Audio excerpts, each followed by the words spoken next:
The one thing that you said just now was something you said to me last time we talked was be able to travel with no regrets. And I love that so much because I don't think I've ever considered booking a trip thinking it was going to be wrong. But then when you get back, you're like, dang, if I had changed this, what it is. But going into that, knowing it, you've pre planned out all these amazing things, being able to tap into what's going on locally and being able to support them through the way that you allow people to travel through your website and the custom way that you're creating all this stuff.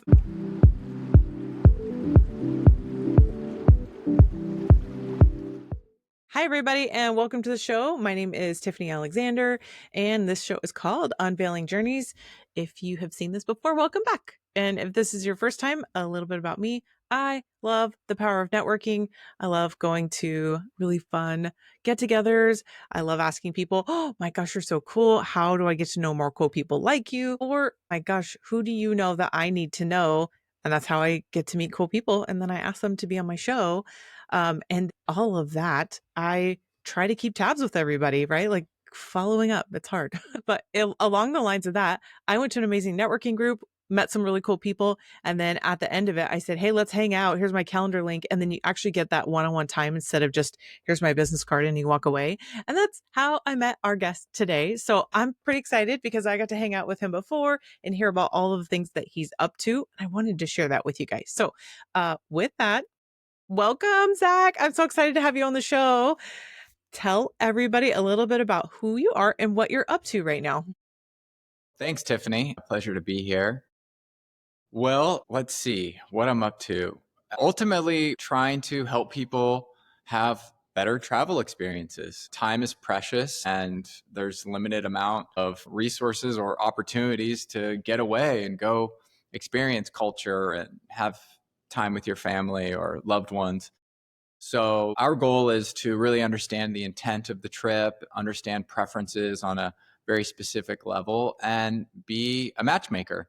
So we want to help ensure there's no regrets during the entire 10-day, 7-day, 15-day, however many days that you're away. So yeah, we started doing this in Costa Rica almost 20 years ago. And little by little, we've expanded to more geographies, and we feel that, yeah, it's a better way and it's a balanced way for people to leave income around the geography. So oftentimes people are visiting 4 or 5 locations, staying in different hotels, really coming away with a cultural experience and appreciation for where they're visiting, and also economically leaving income throughout that geography. Lots of forms of travel kind of fall in line to an old industrialized model of just moving people, scaling up a very large hotel where they can eat and sleep and do everything in one place. And yes, they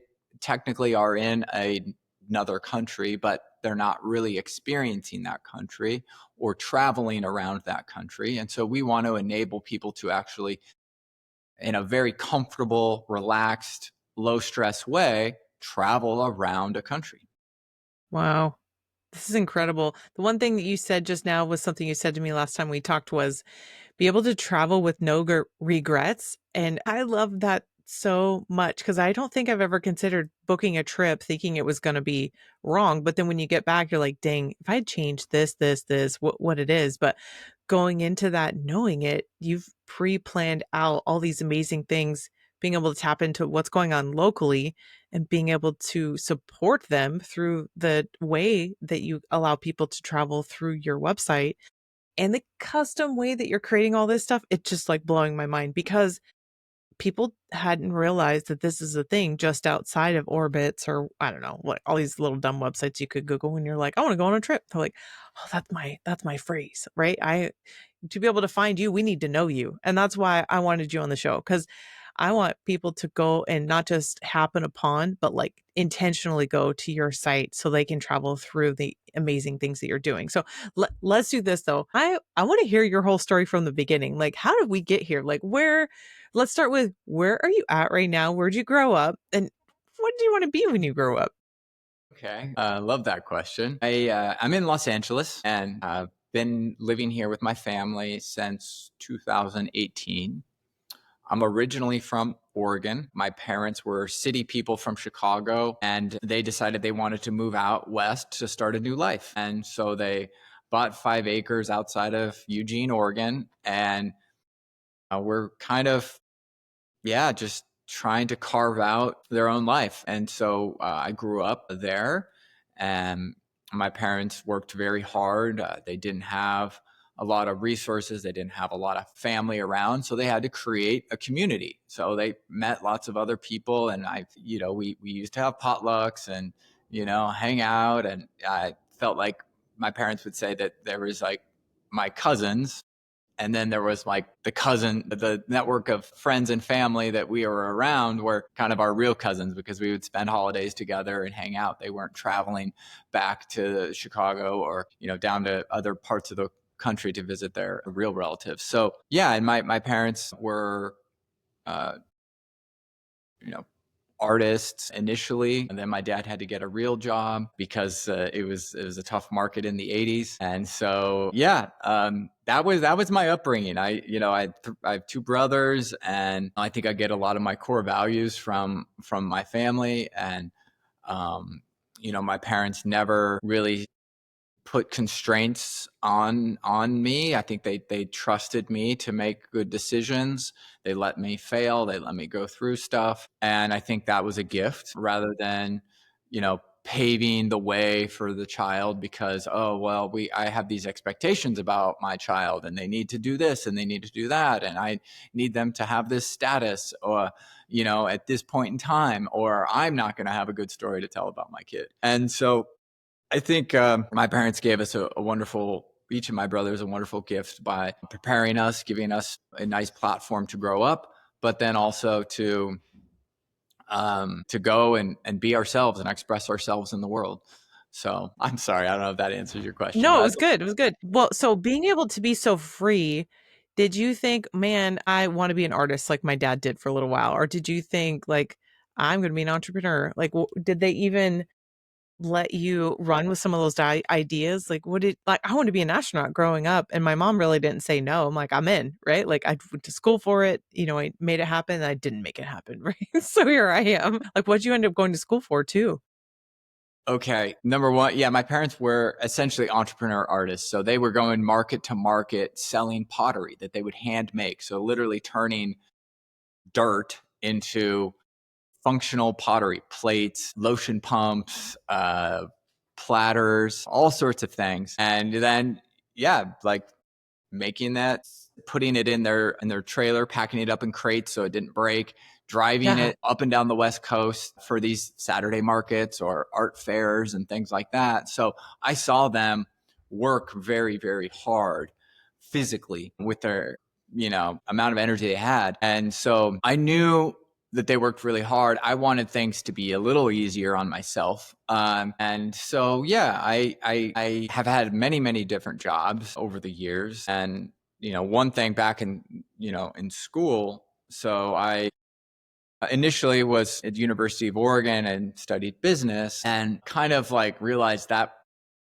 was not that interesting to me. It just wasn't, it didn't feel like I was like getting at the essence of life. And I think I always had a curiosity to understand more about what makes people tick, what patterns exist in this world that can be well understood. And so I ended up switching to psychology. um, that ended up being interesting in a lot of ways. And then I did some traveling. I did a study abroad in Europe, and so I was able to see a number of different cultures and you know ways of being in the world and things like that. And so I remember I was a senior in high school, and I said to one of my buddies, I said, "Listen, wouldn't it be really cool? We know our town so well. We know what's happening on any given night. We know, where it's a great place to have food. We know where, there's fun hikes to go on or things to do." And I just thought it would be cool if there was networks that would receive people and that experience could be shared.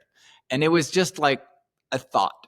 And I didn't know how to manifest. I didn't know how to think about it, but it was something that my wheels were turning because I feel like there are so many choices to be made in this world, and trying to figure out how you're going to use time to help you engage and come away with some growth on some level, I think, or not have any regret is something that I think is a human trait. Man, that's cool. So you go switch your degree to psychology, and at what point did you graduate with psychology or did you switch Yeah, again? I graduated with psychology and economics. What was your Yeah. first job like coming out of school after doing that? I it was well, I had jobs all throughout college, like work study jobs. So I Oh, worked yeah. in the merchandise marketing and licensing department at the University of Oregon, and then I worked at, I think, in the financial aid office towards my senior year. I mean, it's just like paperwork jobs, not that interesting. Entering databases of where all the apparel of things were made, and that bore the logos of the University of Oregon. And so that were some interesting things, understanding where this stuff was manufactured. And anyway, there's a whole story there. But yeah, then I started my own little painting business. Me and my brothers. There was a summer after college that in Oregon, anyway, there's about a 4 or 5 month period of time where that's when you can get your house painted, because otherwise it's raining. And so my dad was a postman, and he had made some friends with people on his route, and he ended up helping us get a painting van. And the family that had a paint company in Eugene, they gave us an account there so we could just go in and get product, and then pay them on after the job was done. So me and my brothers just hustled around and painted for a whole summer, and that was good. And so I had some money saved up, and me and a buddy took a one-way trip to Oaxaca, Mexico. And Oh, that I had some books in my backpack and was just body surfing in the day, reading books in the hammock, eating, practicing Spanish, just enjoying the rhythms of life there. And we were just moving, maybe spend a week somewhere and then move on to the next place. And we just kept on going through Central America. And wow. so a series of encounters on that trip led me to the point where I started learning about tourism and got an opportunity to work, helping people find, what they could do before, set up some of their plans before they showed up. And I found that to be interesting. And I thought I could do better than the guy that I was working for. And um, so yeah, I mean, one thing led to another, and I had learned about, um, you know, this little town in Costa Rica called Monteverde, Costa Rica. What was spent a few weeks there working, and wanted to be more involved. And so me and the owner of that little business had gotten to know each other. We would go up to the Continental Divide and take photos of this beautiful volcano that was active and, spewing out lava every 20 minutes, taking these long exposure photos. And I was like, this is dreamy. This is just Wow. phenomenally cool. Right? I want more people to experience these moments. He had some flaws in his character, and he'd be the first to admit it. But we became friends, and I didn't have any money, but I was confident that I could do better, and I could maybe figure out a way to buy this business from him. Hmm. And so he allowed me to go through all the records, and I looked at the last few years of you know emails and confirmations, and what was happening in the business. And I could make an assessment of maybe what it was worth. And so I was doing that in my own time, not telling any of the other coworkers that were there, just kind of learning and absorbing. And I had come to the conclusion that I think I could buy this again without having any money or anything. I didn't tell my friends, I didn't tell my family, and I was exploring this other part of the country. And this person across from me was on an aerial tram in the rainforest on a package trip, and asked me what I was up to. And I had this very brief moment. Do I tell him? Yeah. And why not? What do I got to lose? Let's practice this. And so told him that I was thinking about buying a couple websites and then, we're getting involved in tourism in Costa Rica. He was like, well, that's interesting. I'm a software engineer. I've had my own business and we should stay in touch. And so I kept on feeding him information about what I wanted to do and how I wanted to operate the business and what I thought the potential was. And we just stayed in touch. And he is my business partner today. And we've just I been love that. learning I love and that you got put together with your business partner right on that tram. yeah. Yeah. And so, it's one of many lessons of just staying open Mhm. and communicating, really caring what the outcome is, not trying to think about this transactional or where can I drive this conversation to get something that I need. That's just not me. That's not my style. And again, I think I've used that over time in my life and it's served me really well. And you talk about how important networking is. And there's elements of networking that are a bit of a turnoff, but there's others that are wonderful. It's transformative for relationships and knowledge sharing and all that. 100% agree. I like to see the positive side of stuff instead of the negative because then we just dwell on the stuff that sucks. We don't want to go there. But then when you come out with the right person, even if it was an hour of your time or a random tram ride somewhere, right? It changes the course of your life. And I just know all the people, if I could get them all to know each other, the right ones, that we can all just continue to make small business happen for everywhere around the world and share the love with it all. This is so fun that I didn't hear this part of your story, and so I love being able to unpack this and being able to get you to where you're at. So you're thinking about buying this business. Is this what shifted everything to being able to get into that? Like he let you buy it, like no money down? How'd you make that happen? Well, I no, I we had a handshake deal, and then in June of 2005, I went back to Oregon, and I painted houses with my brothers all summer, and then earning some money, spent time putting together a business plan, attempting to distill my ideas down, talking to my uncle, who was a very successful executive and had a really strong business background. And so I was just, sharing some information with him, and he was very, very helpful. And, yeah, just trying to, yeah, I knew I needed to come up with a good chunk of money, and I didn't really know how, frankly, but I just was figuring that out. And we had a friend who was a president of a bank, and he was like, "This is a great idea, but the bank can't give you any money." Thanks. Where do I go? and, and then like, oh, a couple friends chipped in a little bit of money. Family friend chipped in a little money. I got some promissory notes, basically. Yeah. And then my dad was told, even by my uncle, do not do this. I would never do this for my son, because we basically needed I needed about 40 grand beyond what I had kind of gotten in promissory note commitments from some other people. And, that was still a lot of money at the time for me, and it still is, frankly,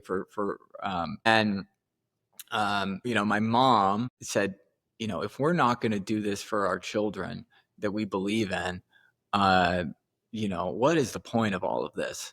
Hmm. And so my mom convinced my father to put a second mortgage on the house.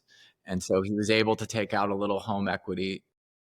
And I had the amount that I needed to be able to go back to Costa Rica in December 2005 with a plan, and attempt to, yeah, do the transaction. However, this person, as I mentioned, was an extremely difficult character, and the people that had been working for the business all left when they found out that Zach was coming to buy the business. And so it's December, and there's a couple hundred emails in the inbox, and this business could crash if I don't jump back in and start to add value to the people that are making these inquiries. So for about 2 months, I was working for free to provide administrative support and put in some processes, or keeping the business afloat. And I had no contract with this guy. I had no guarantee. I had a contract, I had an agreement that we were ready to work on, except he just kept on pushing me along, pushing me along. Hmm. And so at a certain point, I got tired of being strung along. And so I just left. And I said, well, good luck. I'm going to do my own thing. I have some money in the bank. I'm going to buy a website and I'm going to fulfill my mission to get involved and help improve experiences for people.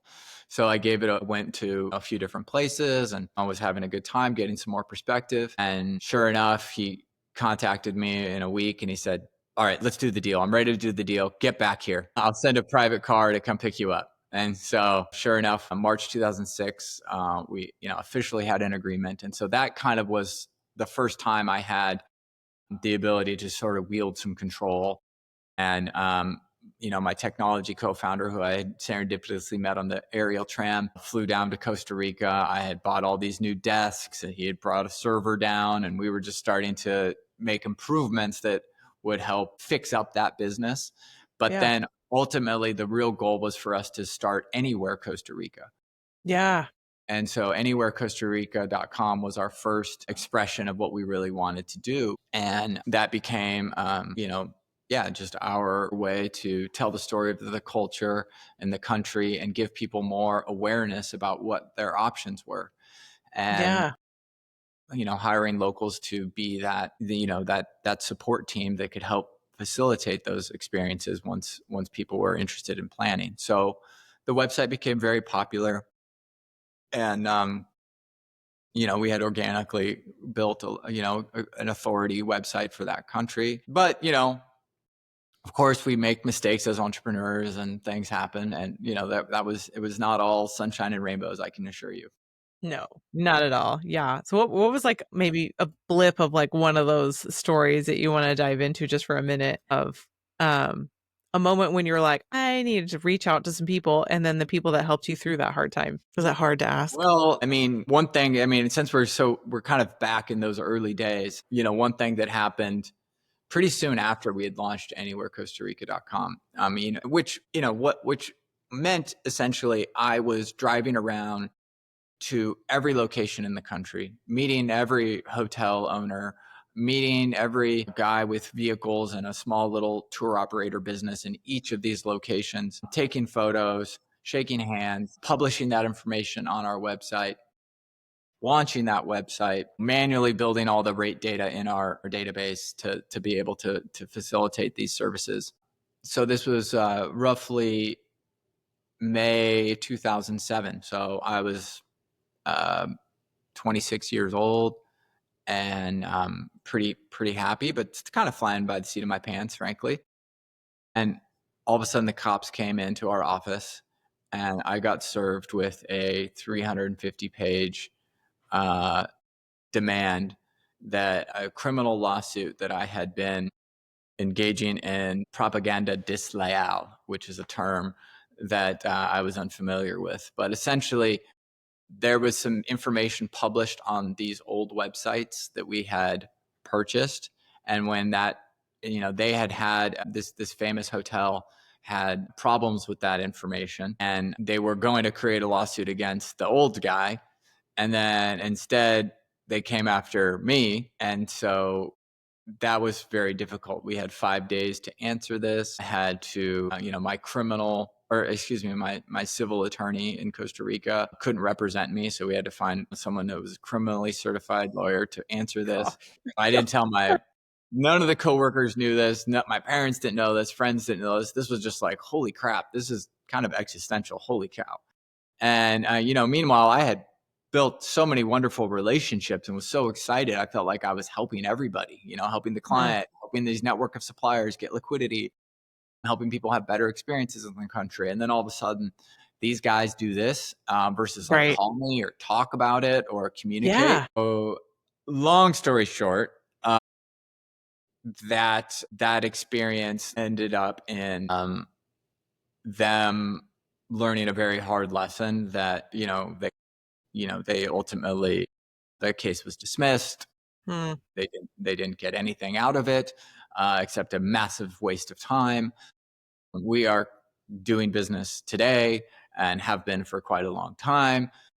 So it was just a big test that I had to kind of go through and try to navigate as best I could. Luckily, it just, and I heard this saying is that, no, there's so many sayings in Spanish. I'm not going to do this one forever, but yeah, like I'm not going to be able to do this justice, but these things just don't last forever. Or animosity existed inside one party, like it's just at time, we'll rinse it over a period of time. And again, that's just what happened. Like there's no hard feelings. Like it was a My learning gosh. experience for everybody. So tell me a little bit about, just because I know we skimmed over it briefly, but the whole idea behind somebody coming to not just Costa Rica anywhere, but the domain that you just bought and what it's like to go there and the experience that you're trying to create for people to bring us into that world. Yeah. So unlike a lot of big travel businesses, we want to get to know the preferences, the intent, the purpose for this trip.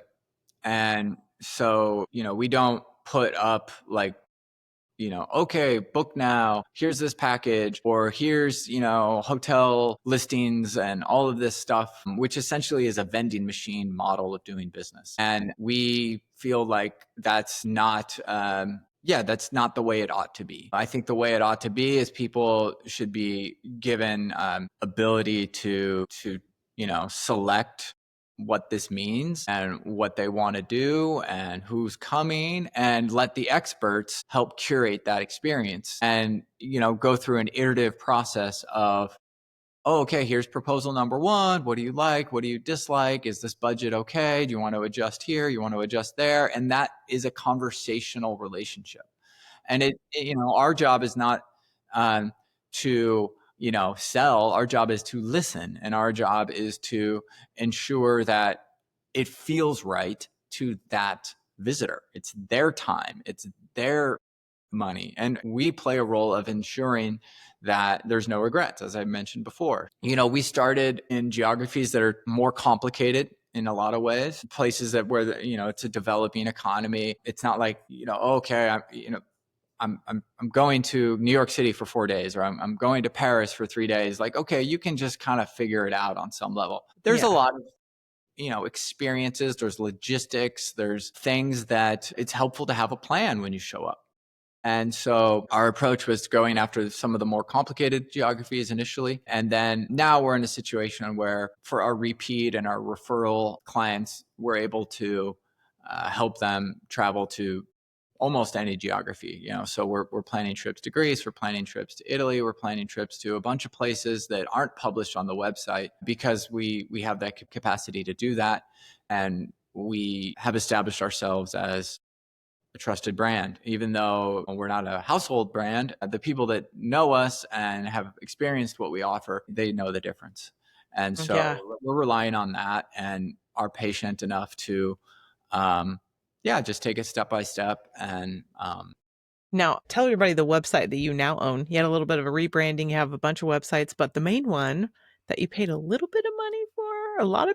yeah, well, we had all these different websites. We had anywhere Costa Rica.com, anywhere Peru.com, anywhere Guatemala.com. And so we had been invested in the brand Anywhere.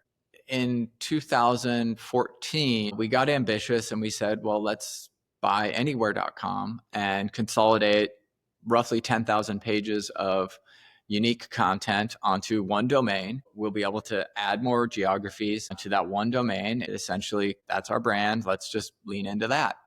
So we officially launched that website in 2016, and it has some benefits now, but when we did that initially, it actually almost killed our business because we lost all of our in-market traffic, all of our authority. The SEO experts were definitely wrong.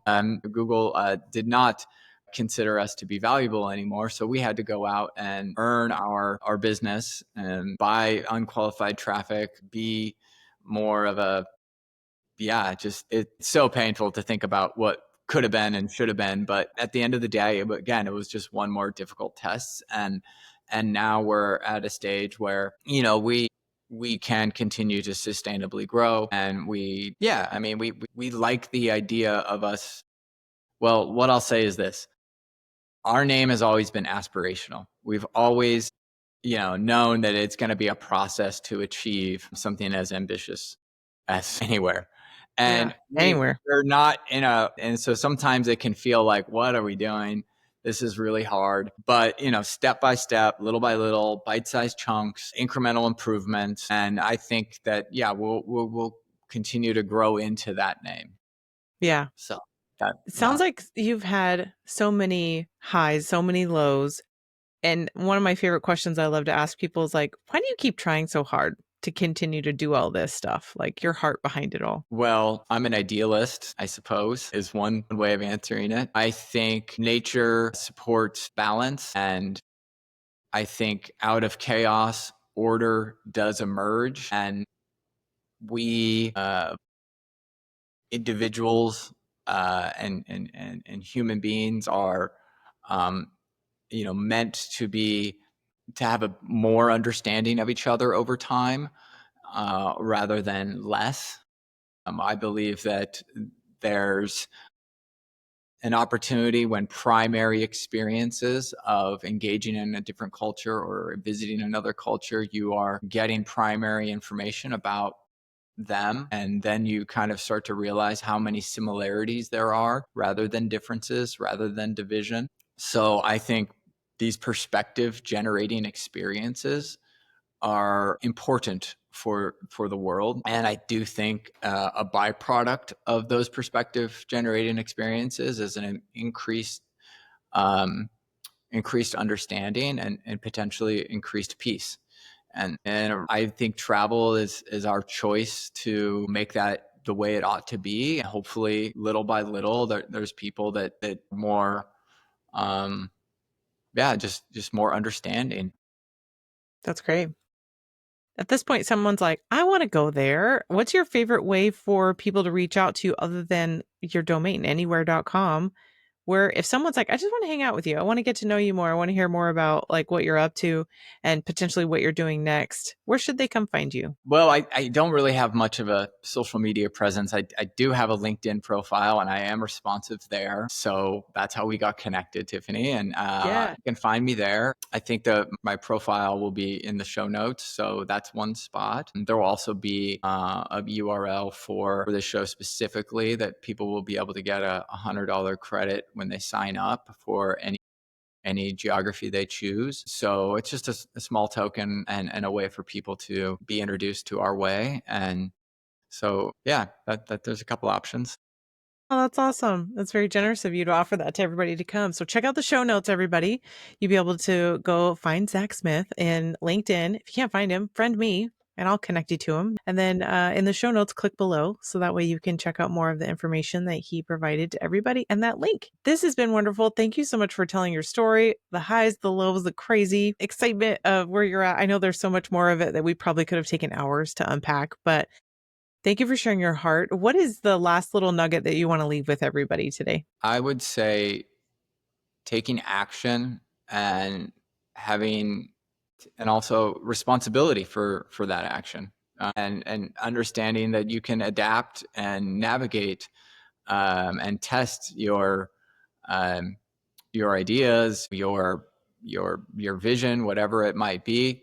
I try to get out of your head and go communicate, express, test that in the real world. Live your values. Sorry, that's a bunch of stuff, but all those things I think are That's really good. I important. know I have so many that to pick from. It's like hard to just pick one at the end of it all. That's awesome. Thank you so much for your time. And thank you guys for sticking around to the end of the show. And I will see you guys on the next show and check out, don't forget, do all the things. You subscribe and like the video and friend us on LinkedIn. I'll see you guys there. Bye. Thanks, Tiffany.